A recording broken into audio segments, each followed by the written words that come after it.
आपने all India rank 1 Pranab Goyal को सुना ही होगा। उसका माउस काम करना बंद कर गया। भाई क्वेश्चन कोई प्यार करने की चीज है कि भाई करके रहूंगा। अच्छा इतना टाइम दे दिया, अब 1 मिनट और। आप किसी फैशन शो में नहीं जा रहे। कोई आएगा, कोई नोट पलट रहा होगा, मुझे सब आता है।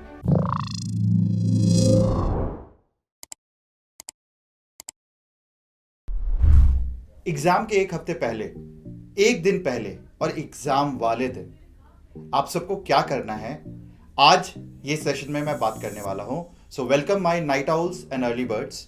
I am Anand Prakash, co-founder of Vedantu, and I have been teaching and mentoring students for the last 17-18 years.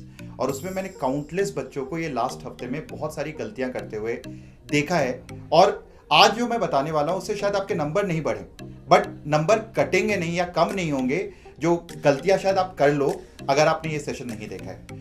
तो हो जाते हैं शुरू।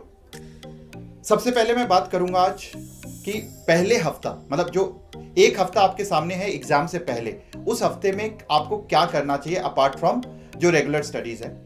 एग्जाम से 1 दिन पहले, अब एग्जाम कभी भी हो सकता है आपका, उससे 1 दिन पहले आपको कैसे करना है, क्या पढ़ाई करनी चाहिए नहीं करनी चाहिए। और एग्जाम वाले दिन, एग्जाम का मॉर्निंग कैसा दिखेगा, एग्जाम जो आपका जो भी शिफ्ट होगा उस समय आप क्या करोगे, हम आज इसकी चर्चा करेंगे, इसी की बात करेंगे।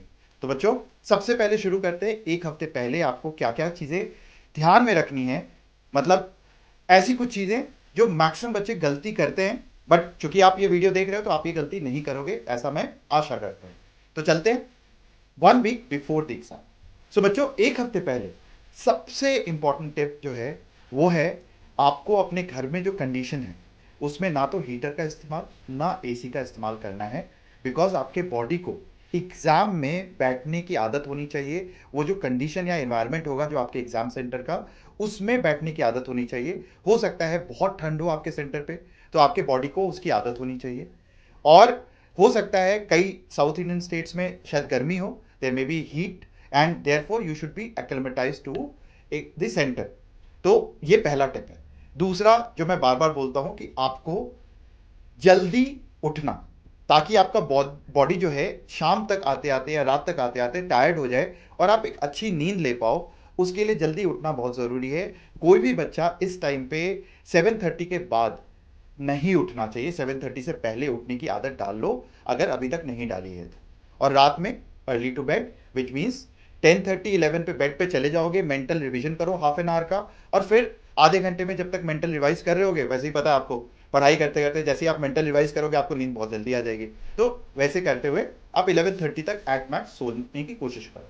टिप नंबर 3, कई बार आपके एग्जाम वाले दिन हो सकता है आपके सेंटर पे शोर मच रहा हो। मेरे तो बहुत सारे बच्चे जब एग्जाम दे के आए, उन्होंने बताया कि किसी एग्जाम सेंटर पे नीचे ना कोई किसी की शादी हो रही थी, बारात जा रहा था और बहुत शोर हो रहा था, तो सडनली दे गॉट डिस्टर्ब। तो कई बार कुछ मॉक टेस्ट जो आप घर पे दे रहे हो इस समय, बाहर नॉइज का कंडीशन, म्यूजिक चला लो या कुछ वैसा कर लो ताकि आप डिस्टर्ब हो रहे हो, बट उस डिस्टर्बेंस में भी आप अच्छे से अटेम्प्ट कर पा रहे हो, अपने माइंड को आप ट्रेन कर रहे हो। So create a condition and environment at home during your mock test which actually might, मतलब हो सकता है ना हो आपके सेंटर पे, बट आप एटलीस्ट तैयार होके जा रहे हो, ताकि ये ना बोलो एग्जाम वाले दिन कि वहां पे शोर हो रहा था इसलिए मेरा पेपर खराब हो गया। Do not give chance to luck और अदर फैक्टर्स जो आपके एग्जाम को खराब कर सकते हैं। और इसी से इंपॉर्टेंट अगला टिप है, हल्का खाओ, ताकि आपको जो ब्रेन है ना उसमें ब्लड जाए, रादर देन स्टमक में ब्लड जाए। जब आप ऑयली फूड खाते हो तो स्टमक में ब्लड जाएगा and therefore you will feel sleepy, you might feel drowsy और पूरा दिन खराब हो सकता है। तो इसलिए हल्का खाओ और इसकी प्रैक्टिस अभी से ही करो ताकि एग्जाम वाले दिन भी वही सेम कंडीशन को आप रिपीट कर पाओ। ओके बच्चों, तो ये था आपका 1 हफ्ता आपके एग्जाम से पहले का सिनेरियो। अब पहुंचते हैं हम 1 दिन पहले एग्जाम के। 1 दिन पहले आपको सबसे पहली चीज तो कोई नई चीज नहीं करनी है, कोई नया टॉपिक नहीं करना है, कोई नया फॉर्मूला या कोई भी नई टेस्ट, वैसे कोई भी चीज नहीं उठा के करनी है, मतलब टेस्ट भी नहीं देना है आपको। केवल मैक्सिमम पूरे दिन जो है आप पूरे दिन का इस्तेमाल कर सकते हो फॉर्मूले रिवीजन में, जो कर चुके हो, जो टेस्ट आप दे चुके हो उन्हीं को रिवाइज करो एट मैक्स। वैसे तो मैं बच्चों को ये बोलता हूं कि मेंटल रिलैक्सेशन 1 दिन पहले होना जरूरी है। आपके पेरेंट्स, हम लोग बहुत दिनों से ये बोलते आए हैं, हर एग्जाम से पहले बोलते आए हैं कि एक दिन पहले बिल्कुल शांत रहो, कुछ मत नया करो। बट अगर आप एंग्जाइटी में हो या आपको लगता है कि आप एंशियस हो सकते हो, तो जो मैंने अभी बोला कि फॉर्मूला रिवाइज, वही फॉर्मूले जो आप कर चुके हो, वही टेस्ट रिवाइज करो जो आप पहले दे चुके हो, ताकि कोई भी नई चीज आपको एक दिन पहले सरप्राइज नहीं। तो ये हो गया पहली चीज। दूसरा, अर्ली स्लीप। जो अभी तक एक हफ्ते पहले से प्रैक्टिस कर रहे हो, उसको अप्लाई करने का टाइम आ गया है, क्योंकि एक दिन पहले ऐसा हो सकता है कि रात में बहुत अजीब अजीब से ख्याल आए, आपका एडमिट कार्ड छूटता हुआ याद आएगा कि कल कुछ छूट तो नहीं रहा है मेरा। तो एक दिन पहले एटलीस्ट, जो हमने कहा था कि 10:30 में बेड पे चले जाओ, 1 घंटे तक मेंटल नोट, मेंटल रिवीजन करते रहो। जो भी आपने फॉर्मूला रिवाइज किया है, टेस्ट रिवाइज किया है, उसको बस रिवाइज करते रहो, अपने आप ही नींद आ जाएगी। और कोशिश करना कि आप 10:30 से 11:30 के बीच में सो जाओ। और तीसरी चीज जो आपको नहीं करनी चाहिए, do not do this, is no visual thing 1 day before the exam. क्योंकि विजुअल चीज आपके दिमाग में ज्यादा टाइम तक रिटेन रहती है। और अगर आपने कोई मैच देखा, तो हो सकता है एग्जाम में आप वो विजुअल कैरी कर रहे होगे, यूट्यूब पे कुछ चीज देख रहे होगे, तो भी आप वो कैरी करके जाओगे। तो एक दिन पहले कोशिश करो नो विजुअल। और म्यूजिक भी कोई लिरिक्स वाला म्यूजिक नहीं, बिल्कुल अगर कोई म्यूजिक सुन भी रहे हो, तो कोशिश करो ट्रांस या ऐसी म्यूजिक जिसमें कि बीट्स हो, but it does not have any words, because वो वर्ड आपके दिमाग में रिटेन रहेगा, वो गाना हम करते रहोगे, और हो सकता है एग्जाम वाले टाइम वो आपके दिमाग का कॉन्सेंट्रेशन कम कर दे। इसलिए no visual, no song with lyrics या वर्ड्स। और आपको ये चीज फॉलो करोगे एक दिन पहले, तो these are few of the things जो एक दिन पहले आपको मेंटेन करना है। और ये करने से नंबर, मैंने क्या बोला, नंबर बढ़े नहीं तो कम भी नहीं होंगे। नहीं करोगे तो हो सकता है आपके नंबर कम हो जाए, क्योंकि एंग्शियस हो जाओ। अब चलते हैं बच्चों एग्जाम वाले दिन। एग्जाम वाले दिन बहुत सारी चीजें हो सकती हैं जिसको आपको अवॉइड करना है।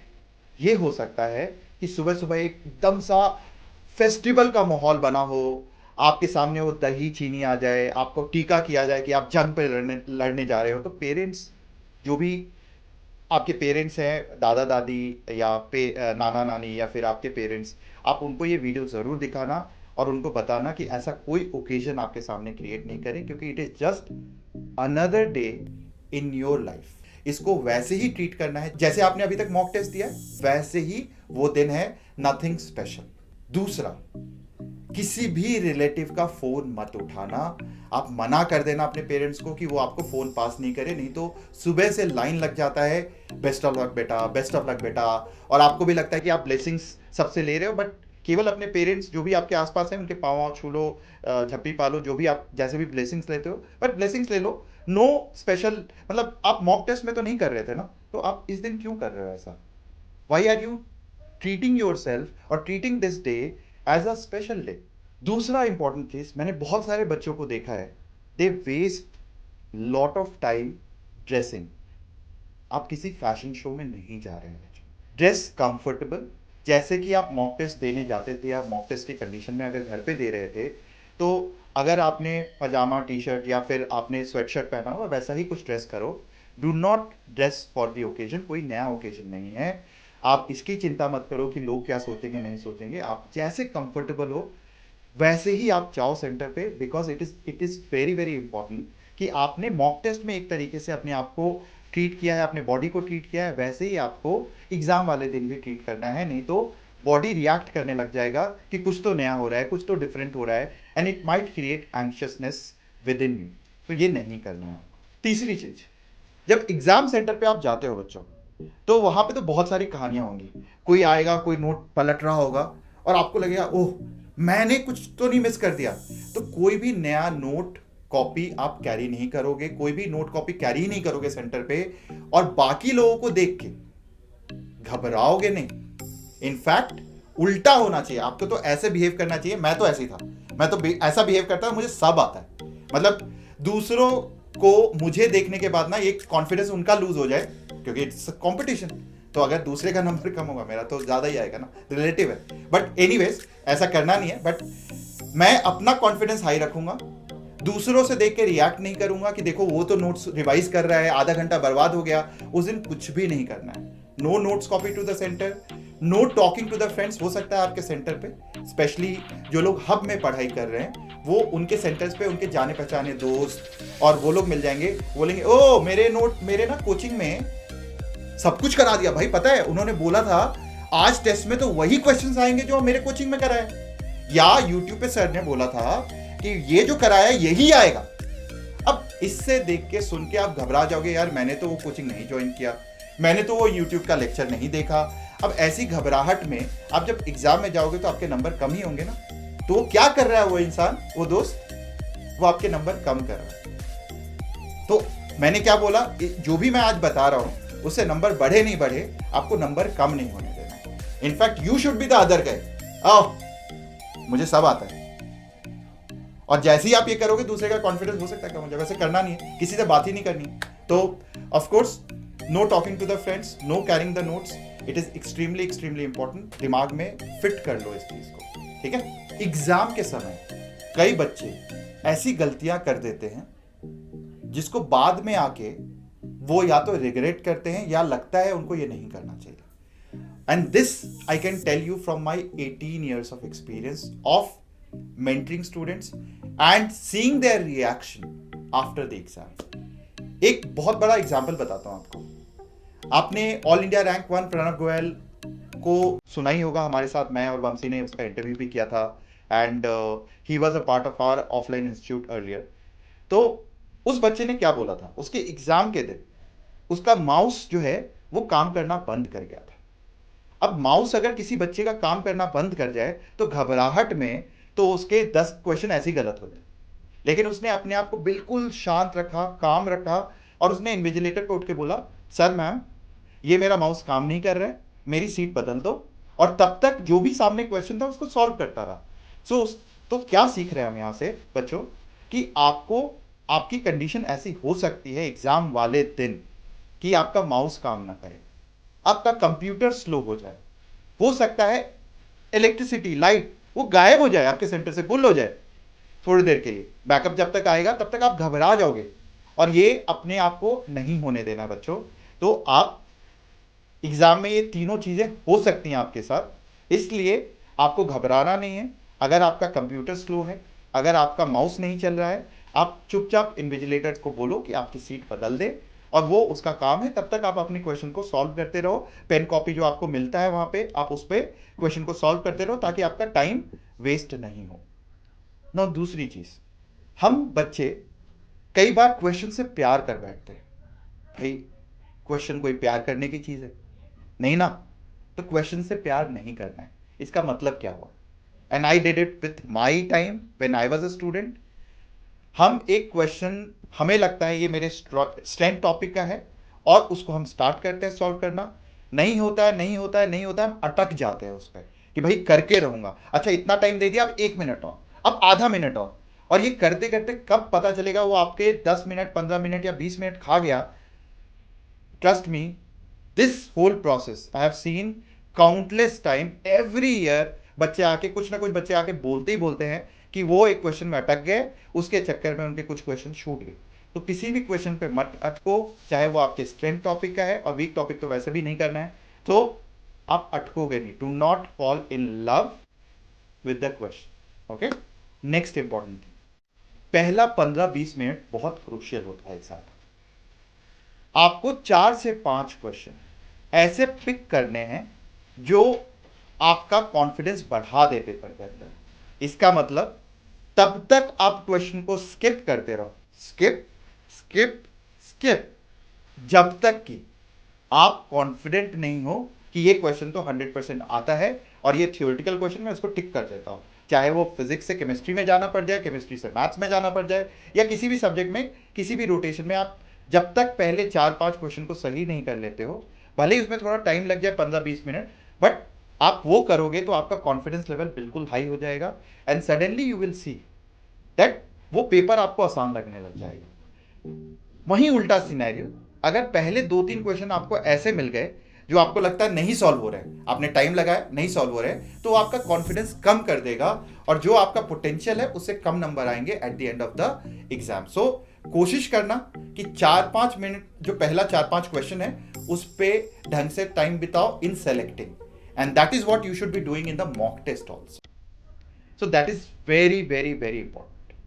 Now next important thing, किसी फिक्स पैटर्न के साथ मत जाना। मैं तो केमिस्ट्री करूंगा, फिजिक्स करूंगा, फिर मैथ्स करूंगा, या पहले फिजिक्स करूंगा, केमिस्ट्री करूंगा, मैथ्स करूंगा, वॉट एवर। आप फिक्स पैटर्न से मत जाना, क्योंकि जो आप पहला सब्जेक्ट सोच के जाते हो वो मोस्टली आपका स्ट्रेंथ टॉपिक होता है या स्ट्रेंथ सब्जेक्ट होता है। हो सकता है आपका स्ट्रेंथ सब्जेक्ट उस दिन टफेस्ट पे, उस सारे सब्जेक्ट्स में वो सबसे टफ पेपर। अब क्या करेगा ये, आपका स्ट्रेंथ सब्जेक्ट, आपके क्वेश्चन सॉल्व नहीं हो रहे तो आपका कॉन्फिडेंस कम ही करेगा ना।